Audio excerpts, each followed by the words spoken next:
Welcome to Podcast, the Business of Dentistry podcast, brought to you by Practice Plan. Podcast delivers the best business advice, real-life stories, and practical hints and tips to make your practice a more profitable and sustainable business. And now, here's your host. Welcome to our latest podcast. My name is Sarah Barnard, one of the regional support managers for the Southeast for Practice Plan.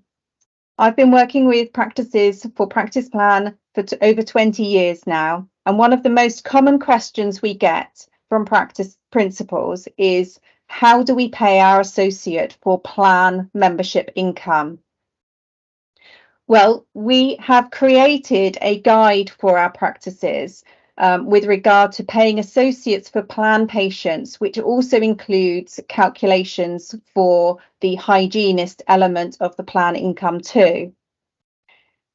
It's really important for you to, if you're looking at this, for you to remember what your goal is. What is it that you're wanting to achieve out of this? What we find that typically most practices want to make sure that the associate pay is fair, to ensure that the associate is happy and feels that they're being paid fairly. But it's also important to make sure your business is making enough income from your plan membership after paying your associate and hygienist. And our goal is to find the easiest method of calculating this pay that is also transparent enough to satisfy your associate, but also generate the right level of income for your business, and that is actually future-proof as well. We find there are three common calculation methods. The first one is where you simply calculate your associate split based on their registered list of plan patients, and you will find this from their monthly plan statement. The hygienist element is then deducted like a lab fee.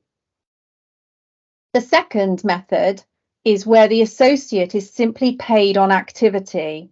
So they are paid an examination fee each time they see a plan patient. Finally, the third method is where the associate is paid an examination fee multiplied or times the number of registered plan patients they have.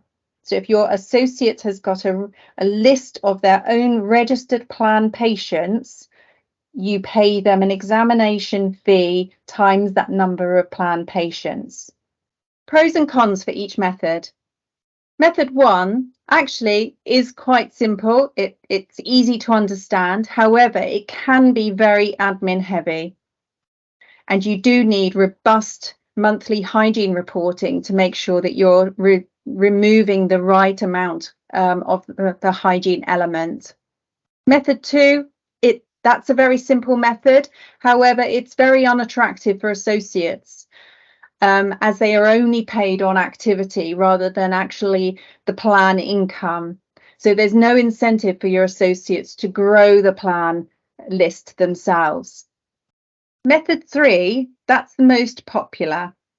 Once set up, it's very easy, very transparent and fair. We find most associates are happy with this method, and there is real incentive for your associate to grow their plan list.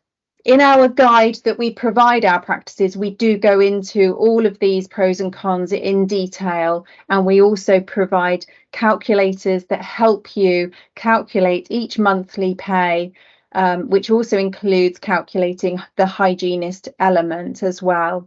This is provided for Practice Plan practices, but obviously if you're not a Practice Plan practice, we're more than happy to have a chat with you and find out what it is that you're looking for. Thanks for listening.